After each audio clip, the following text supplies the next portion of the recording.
अच्छा, ये 2 सवाल। तीसरा सवाल ये है कि क्या कर्ज़े को खुम्स से मिन्हा कर सकते हैं। ये थोड़ा सा मसला जो है तफसीली भी है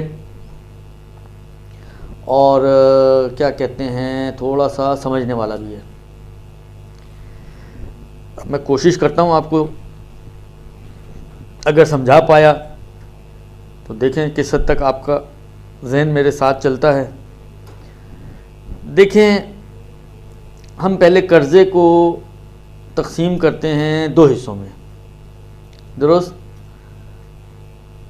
एक तो ये कि वो कर्ज़ा आपने लिया है अपने ज़ाती अखराजात के लिए, ज़रूरियात ज़िंदगी के लिए आपने कर्ज़ा लिया है, दुरुस्त। एक मरतबा कर्ज़ा आप लेते हैं वेल्थ को बढ़ाने के लिए। मसलन आपकी फर्ज़ करें एक बिज़नेस है, बिज़नेस आपका इस्टेब्लिश्ड है, चल रहा है, घर भी है, गाड़ी भी है, सब कुछ है, लेकिन हज़रत इंसान है तो हल मिन मज़ीद भी है। कोई अच्छा आपको मसलन फ़र्ज़ करें प्लॉट मिल रहा है, सस्ता मिल रहा है, इसका आपकी ना ज़रूरियात ज़िंदगी से कोई ताल्लुक़ है ना ये कमाने के लिए, आप सिर्फ अपने चलो एक वेल्थ बढ़ाने के लिए आपने कहा चलो एक प्लॉट भी ले लेते हैं। कोई फ्लैट मिल रहा था, आपने कहा फ्लैट भी ले लेते हैं। तो ये कर्ज़े की 2 किस्में होती हैं कि एक मरतबा इंसान जो कर्ज़ा लेता है वो अपनी ज़रूरियात ज़िंदगी के लिए कर्ज़ा लेता है, और एक मरतबा जो कर्ज़ा लेता है वो अपनी वेल्थ को बढ़ाने के लिए कर्ज़ा लेता है, दुरुस्त। ये 2 सूरतें हैं। अगर हम पहली सूरत की तरफ जाएं कि अगर इंसान ने जो कर्ज़े लिए हैं वो अपनी ज़रूरियात ज़िंदगी के लिए लिए हैं, मतलब फ़र्ज़ करें मैं कारोबारी आदमी हूँ, कारोबार करता हूँ, बिज़नेस करता हूँ, या अभी नया स्टार्ट किया है बिज़नेस, अभी कमाया कुछ नहीं है लेकिन ज़िंदगी तो गुजारनी है ना, खाना पीना, बच्चों की फ़ीसें, मेडिकल, अला बला, ये तो ज़रूरियात ज़िंदगी करते हैं, वो तो करने है मुझे। तो आपने क्या किया, आपने उसके लिए कर्ज़ा लिया, और कर्ज़े के ज़रिए मतलब फ़र्ज़ करें आपका माहाना ख़र्चा जो है वो 50,000 रुपये, आपने 3 लाख रुपये कर्ज़ा लिया ताकि 6 महीने तक आपका कारोबार स्टेबल होता रहे। तो जब तक वो स्टेबल हो उस वक्त तक आप इस कर्ज़े के माल से अपनी ज़िंदगी को गुजारें। 6 महीने गुजर गए। 6 महीने गुजरने के बाद ये जो कर्ज़ा है वो तो ज़ाहिर बात है आप यूज़ कर रहे हैं, लेकिन आपका बिज़नेस स्टेबल हो गया। अब जो अगले 6 महीने इसमें आपने कमाया। अच्छा, यहाँ पर अभी मुझे एक चीज़ और ज़हन में आई, एक और एंगल से भी बात हो सकती है, नहीं शायद उसी एंगल से मुमकिन है इनका सवाल भी हो। अब ये 6 महीने आपने कमाया है, ठीक है। फ़र्ज़ करें आपने जब साल ख़त्म हुआ, आपने जब अपना हिसाब किताब बनाया तो इस वक्त आपके पास 10 लाख बचे हुए हैं, दुरुस्त। यानी इस कारोबार से 6 महीने में आपने 10 लाख कमा लिए ख़र्चे निकालने के बाद, जो कारोबारी खर्चे होते हैं वो निकालने के बाद। अच्छा, पिछले जो 6 महीने गुजारे हैं वो आपने 3 लाख कर्ज़े में गुजारे हैं। अब 2 सूरतें हमारे पास, अब हमारे पास 2 सूरतें हैं इस कर्ज़े की निस्बत कि जो आपने ज़िंदगी गुजारने के लिए लिया है। 2 सूरतें हैं। एक सूरत यह है कि अगले 6 महीने में जो मैं कमा रहा हूँ उस कमाई में से मैं इस कर्ज़े को अदा करता रहूँ। जहाँ थोड़ा सा कमाया, मतलब फ़र्ज़ करें मैंने एक किस्त बना के दे दी, फिर कुछ जमा हुए, फिर मैंने थोड़े से उतार दिए। अब जब साल आपका ख़त्म हुआ तो नतीजा ये निकला कि 3 लाख आप पे कर चुके हैं अपना कर्ज़ा, और अब आपकी जो नेट बचत बन रही है वो 7 लाख बन रही है कर्ज़े निकालने के बाद। तो कर्ज़ा एक मरतबा इस शक्ल में आप निकालते हैं कि आप अदा कर देते हैं। उसी साल का कर्ज़ा था जो आपने अपनी ज़रूरियात ज़िंदगी के लिए लिया था, और उसी साल ही के नफ़े से साल ख़त्म होने से पहले तक आपने उसको अदा भी कर दिया। तो ये कर्ज़ा तो आपका ऑटोमेटिकली माइनस हो जाएगा, और इस कर्ज़े की अमाउंट पर जो आपने 3 लाख पे किए हैं कर्ज़े की मद में, इस पर कोई खुम्स नहीं होगा, ठीक है। समझ में आ रही बात, इस पर कोई खुम्स नहीं होगा। लिहाजा आपके पास जो 7 लाख बचे हैं कर्ज़ा अदा करने के बाद, इस 7 लाख का खुम्स देना होगा। कर्ज़े की रकम को इसमें ऐड करके 10 लाख बना के 10 लाख का खुम्स नहीं होगा। ये एक सूरत है। दूसरी सूरत यह है कि साल के दौरान जमा होते गए कर्ज़ा अदा करते रहे, ये नहीं है कंडीशन, ये नहीं बनाई आपने। आपने कहा कि मैं पहले एक साथ जमा करूँगा और फिर एक साथ 3 लाख पे कर दूंगा। ये सामने वाले ने कहा था कि भाई मुझे तोड़ तोड़ के नहीं देना, एक साथ देना। अब आपने क्या किया, अब आपने ये किया कि जब आपके साल ख़त्म हुआ, आपने हिसाब का बनाया तो आपकी बुक्स शो कर रही है कि 10 लाख आपने कमाया है और 3 लाख का एक कर्जा आपका वहाँ पे खड़ा हुआ है जिसको पे नहीं किया हुआ आपने। अब यहाँ पर सवाल ये पैदा होता है कि ये 3 लाख मैं अलग कर सकता हूँ। देखें, 2 चीज़ें होती हैं, एक होता है अलग करना, एक होता है पे करना। पिछली जो सूरत थी उसमें मैंने पे कर दिया है, दुरुस्त। ये सूरत यह है कि अलग कर रहा हूँ कि भाई ये जो 3 लाख मैंने कर्जा देना था, ये 3 लाख अलग करके मैंने साइड में रख दिए कर्जे के, 7 लाख अलग कर दिए। ये जो अलग किया है तो ये अलग कर सकता हूँ मैं कर्जे का अमाउंट, ये जो कर्जे की अमाउंट जो है ये अलग कर सकता हूँ मैं, पे ना करूँ। पे कर दूँ तो कहानी ख़त्म हो गई, वो तो आपका एक्सपेंस बन गया और उस पर खुम्स नहीं होगी।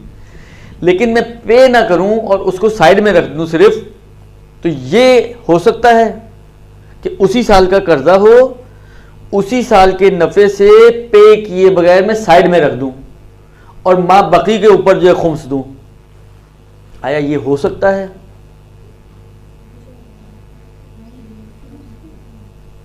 यहाँ वाली फुक़हात, सीधे हाथ वाली फुक़हात का कहना यह है कि नहीं हो सकता। उल्टे वाली फुक़हात का क्या कहना है? हो सकता है सर, क्योंकि वो निकाल दिया ना, वो तो हमने देना ही है, हमारे ऊपर कर्जा है। दिया तो नहीं ना आपने, हमारी बचत नहीं है, वो हमारा कर्जा है हमारे ऊपर और हमें निकालना है। तो जो अभी तक आपने समझाया उससे मेरे जो ज़हन में आया वो यही है कि हम वो निकाल सकते हैं, अलग कर देंगे। चलें, इसका जवाब फैसला महफूज, दुरुस्त, पानामा केस की तरह। तो इसको मैं थोड़ी देर बाद इसका फैसला सुनाता हूँ। एक और कंडीशन अब पहले हम डिस्कस करते हैं ताकि इनके जहन में जो बात आई है वो अच्छे तरीके से क्लियर हो जाएगी। एक नई इक्वेशन बनाते हैं हम, ठीक है। वो ये है कि पिछले साल मैंने 3 लाख कर्जा लिया, 6 महीने तक खाया, अगले 6 महीने भी कुछ नहीं कमाया, फिर 3 लाख और कर्जा लिया, यानी 6 लाख कर्जा लेके मैंने पिछला साल गुजारा। पिछले पूरे साल में कोई नफ़ा नहीं कमाया मैंने, बारिशें हो गई, बिजली की मुश्किलात, अला भला कोई फ़ायदे, कुछ हुआ, काम ही नहीं हुआ, और पिछला साल मेरा ज़ीरो पे गुजरा, बल्कि ज़ीरो क्या माइनस में चले गए। 6 लाख का कर्जा चढ़ गया उल्टा मेरी गर्दन पे। ये एक। तो अब तो कर्जे में कर्जा चल रहा है मेरा, तो अब है ही नहीं कुछ कि मैं पे ऑफ करूं, दुरुस्त। तो ना मैं अलग कर रहा हूं इस वक्त इसलिए कि कुछ नहीं है, और ना मैं पे कर रहा हूं इसलिए कि कुछ नहीं है, जेबें खाली हैं, दुरुस्त। अगला साल शुरू हुआ, अगले साल में आपने कमाना शुरू किया, अगले साल में आपने ठीक ठाक कमा लिया। अब इसमें भी यही 2 सूरतें बनेंगी जो पिछले में बनी। एक सूरत यह है कि जो आप कमाते गए आपने साथ साथ ही, मतलब फ़र्ज़ करें किस्तों की शक्ल में लाख लाख करके 50-50 हज़ार करके वो कर्जा पे करना शुरू कर दिया। पिछले साल का कर्जा अगले साल के नफ़े से पे करना शुरू कर दिया, आपने पे करना शुरू कर दिया।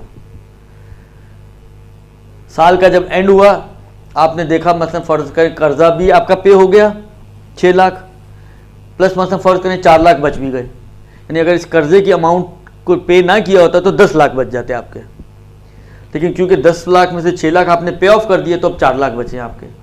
अब मेरा आप लोगों से सवाल, यहाँ पे 4 लाख पे खुम्स होगा या 10 लाख पे खुम्स होगा? तो खुम्स तो बचत नहीं होता है ना, तो सिर्फ 4 लाख पे होता है। 4 लाख पे होगा। यहाँ पे आपका जवाब सही है कि खुम्स जो है, क्योंकि पे कर चुके हैं आप, तो कर्जे की अदायगी को आपका ख़र्चा माना गया, जायज़ ख़र्चा माना गया अदायगी को। लिहाजा क्योंकि आपने अदा कर दिया है तो आपका ये जायज़ ख़र्चा हो गया। जब खर्च हो गए तो खुम्स नहीं हो गए। खुम्स तो बचत भी होती है, जिस तरह के कहा आप लोगों ने। तो बचत 4 लाख की हुई है तो 4 लाख का खुम्स देना होगा। अब इसमें वो पिछले वाली कंडीशन ले आए आप, 6 लाख का कर्जा है, पिछले साल कुछ नहीं कमाया, अगले साल जब आपकी बुक्स शो कर रही हैं कि आपने 10 लाख कमा लिए लेकिन कर्जा आपने पे नहीं किया, अब आपने वो 6 लाख साइड में कर दिए, अलग किए हैं, पे नहीं किए हैं अभी।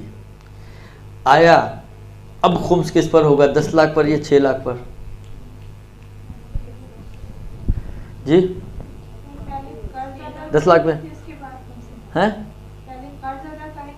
नहीं, फर्ज ये कि साल खत्म हो गया, कर्जा अदा नहीं किया, अभी साइड में कर दिया। अब आप यहाँ पर इसको साइड में कर सकती हैं कि 10 लाख में से 6 साइड में कर देंगे, पिछले साल के कर्जे के हो गए, और बाकी 4 लाख पे खुम्स दें। क्या होगा? 6 यानी 4 पे खुम्स होगा, 10 पे खुम्स होगा। जी आपकी राय क्या है? ये सिर्फ आपके लिए मैंने कहानी बदली है सारी। ये तो फिर 10 लाख पूरे हमारे पास है ना, हम हाँ। अलग कर रहे हैं इसे। हाँ हमारे पास पूरे 10 लाख जी। रुपए हैं, जी बचते जी हैं। जी जी तो उस पे हम खुम्स देंगे तो डायरेक्ट 10 पे देंगे। 10 पे देंगे। और वो पिछले साल वाले में क्यों आप कह रही थी कि वो तो कर्जा है हमारा? हमने मतलब फर्ज कर लिया था कि हमने उसको दे दिए। नहीं, उसमें भी दूसरी इक्वेशन में देखें, पिछली में जिस साल का कर्जा था उसी साल का नफ़ा था, उसमें भी हमने 2 सूरतें बनाई थी। जहाँ पे पे ऑफ कर दिया था वहाँ तो ठीक था आपका जवाब कि जी वहाँ पर जो बचा है उसका खुम्स होगा। लेकिन जहाँ पर दूसरी सूरत थी कि पे ऑफ नहीं किया, अलग किया है सिर्फ, तो आपने उस वक्त भी ये फरमाया था भाई वो तो कर्जा है हमारा। तो सर वो तो कर्जा, अभी भी मैं ये कहूँगी वो तो कर्जा तो हमें देना ही है ना उसे। हाँ तो फिर और जो खुम्स है वो फिर तो क्यों 10 लाख पे बोल रही हैं आप? जो बचत है उस पे होता है ना खुम्स से। तो फिर 10 लाख पे क्यों बोल रही हैं आप? आपके अकीदे के हिसाब से तो 4 लाख पे खुम्स होना चाहिए। तो सर 40 तो हो रही है। आपने तो 10 कहा ना। मैंने कहा कि अगर हम क्या वो अलग नहीं कर सकते खुम्स, वो जो हमने कर्जा लिया हुआ है उसको तो हमें वापस करना है हर हाल में, ठीक है? तो हम उसको अलग करने के बाद ही खुम्स निकालेंगे ना। वही पूछ रहा हूँ कि अलग किया जा सकता है, नहीं किया जा सकता? सर मैंने तो पहले भी कहा था कि उसको अलग करना लेकिन है। इस दफ़ा ये नहीं कहा था, इसलिए तो मैं फिर वापस पलट रहा हूँ पीछे। सर मेरी तो यही राय है अभी भी कि वो कर्जा अलग करना है और वो 4 लाख करना है। इस सूरत में जो दूसरी वाली सूरत बनाई हमने, उसमें हम अलग नहीं कर सकते, यानी 10 लाख का खुम्स देना होगा। कानून ये बना कि अगर कर्जा उसी साल का हो और नफ़ा भी उसी साल का हो तो आप दे भी सकते हैं, पे भी कर सकते हैं और अलग भी कर सकते हैं। अगर कर्जा जिस साल का है उसी साल के नफ़े से आप उसको जुदा करना चाहें तो जुदा कर सकते हैं, चाहे पे ना भी करें।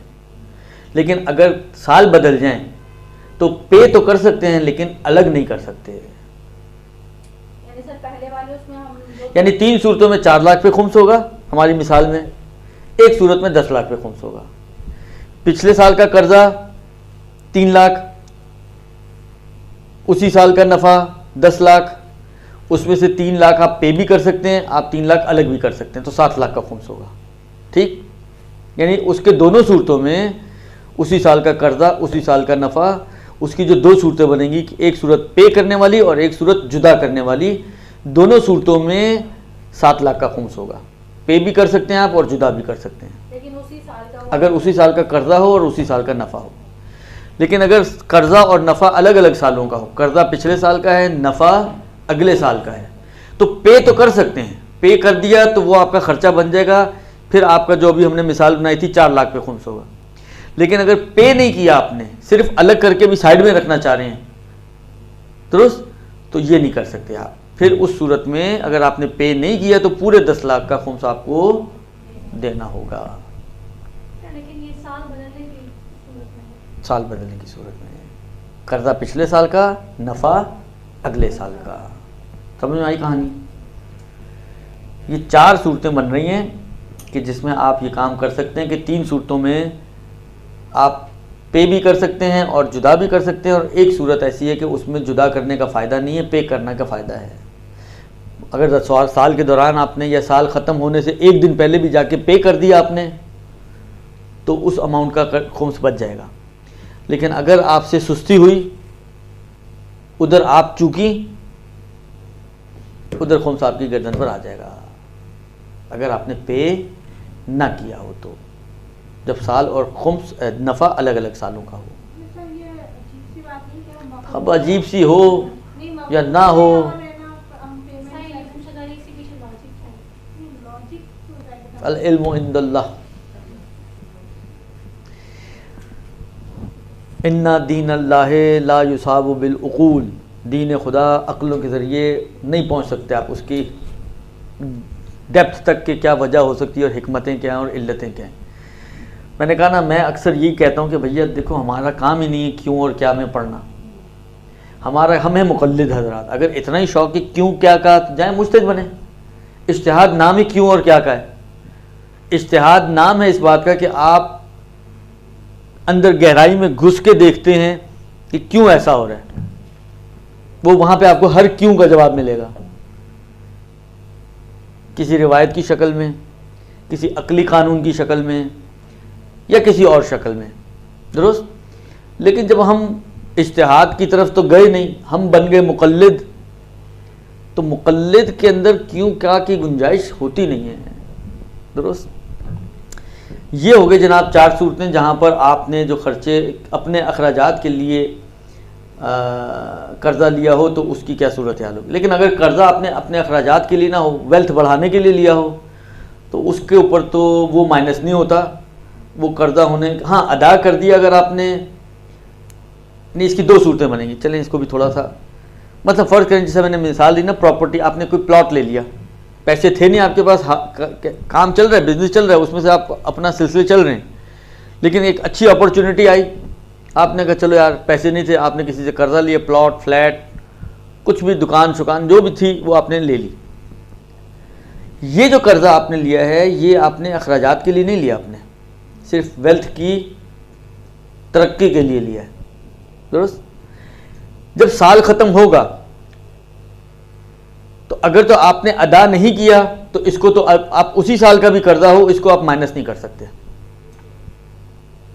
अगर उसी साल का भी कर्जा हो तो उसको माइनस, बल्कि आपको वही पूरी जो आपकी बचत है उसको पूरी बचत का खुम्स देना होगा।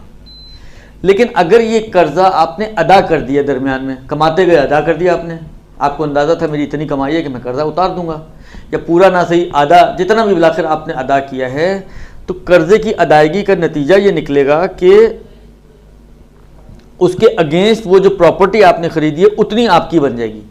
अगर पूरा आपने अदा कर दिया तो वो प्रॉपर्टी पूरी आपकी हो गई, आधा अदा किया तो ये आधी प्रॉपर्टी आपकी मिल्कियत आ गई। मतलब फ़र्ज़ करें आपने 1/4 अदा किया है तो 1/4 प्रॉपर्टी के अब आप मालिक बन चुके हैं, बाकी तो लोन है। तो जितनी मिल्कियत आपकी बन गई है प्रॉपर्टी की, उतनी मिल्कियत का खुम्स आपको देना होगा।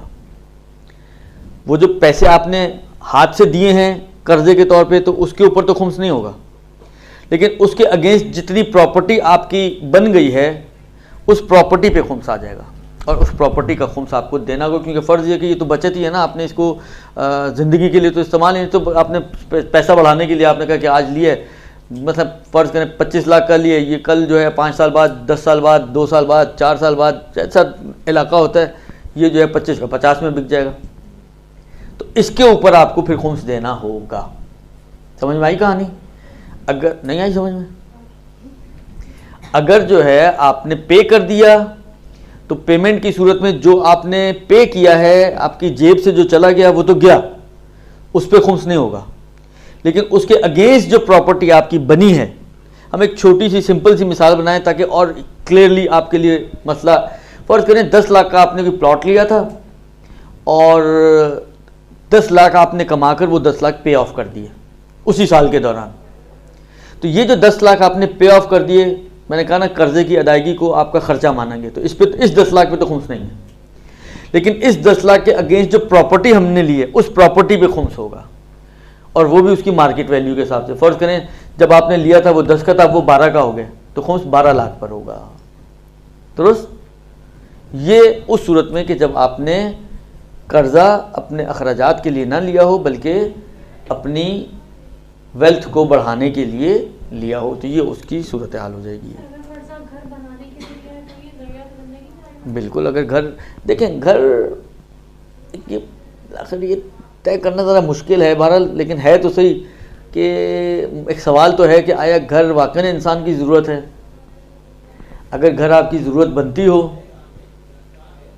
मतलब फ़र्ज़ करें आप किराए के घर में नहीं रह सकती, या किराए के घर नहीं मिल रहे हैं, या मिल रहे हैं मगर आपकी फैमिली इतनी बड़ी है कि एक साथ एक घर में इतनी बड़ी फैमिली के लिए कोई घर नहीं मिल रहा आपको, या कोई भी मुश्किलात हों तो ज़रूरत बन जाएगा।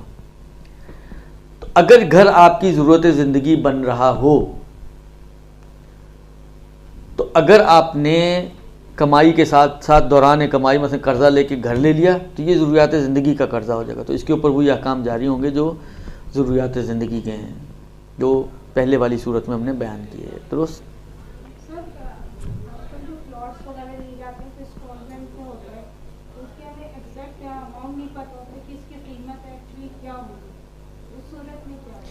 देखें, इतना तो तय है ना कि कम से कम जो आप जेब से दे रही हैं वो तो उसकी कीमत ही के अंदर जा रहा है, दुरुस्त। लिहाजा वैसे मैं आपकी खिदमत में अर्ज़ करूं, वो वाले प्लॉट्स के जो अभी गैर आबाद इलाकों में हैं, सुपर हाईवे पे आप चले जाएं, मुख्तलिफ़ तरह की कॉलोनीज़ बन रही हैं या उनके अनाउंसमेंट्स हो रही हैं, तो उनकी भी कीमत आप निकाल सकती हैं। यानी आज के ज़माने में कीमत निकालना कोई मुश्किल काम नहीं है, इसलिए कि उन इलाकों में इतनी तेज़ी से काम हो रहा है या इतनी तेज़ी से वहाँ पर ये चीज़ें हो रही हैं, प्लॉट्स की कटिंग्स वगैरह, और बेचे जा रहे हैं, ख़रीदे जा रहे हैं, कि अब तो बिलाखिर आपको कीमत निकालना इतना मुश्किल काम नहीं है।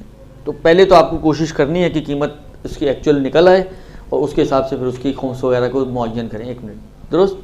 लेकिन अगर फ़र्ज़ करें ना निकल पा रही हो किसी ऐसे इलाके में कि अभी वो इतना तेज़ी से आबाद होना शुरू नहीं हुआ, अभी भी बंजर इलाका है, वहाँ कोई ना स्टेट एजेंसी, ना कोई बताने वाला, ना कोई पूछने वाला, वहाँ की प्रॉपर्टी की अभी कोई भी मसलन फ़र्ज़ करें इतनी ज़्यादा ख़रीदो फरोख्त नहीं हो रही है, आप लेके फंस चुके हैं वहाँ पर, तो वही वाली बात है, कम से कम जो दे रहे हैं, जितनी अमाउंट आप दे चुके हैं साल के एंड पर, उस अमाउंट का खुम्स आपको फिर देना पड़ेगा। अलबत्ता ये इसी एतबार से कि समझिए उस वक्त जितनी प्रॉपर्टी आपकी बनी है उसकी ये कीमत बन रही है, तो उसकी कीमत के एतबार से उसका खुम्स देना होगा। जी। रहमतिका या अरहमर राहिमीन व सल्लल्लाहु अला मुहम्मद व आलिहि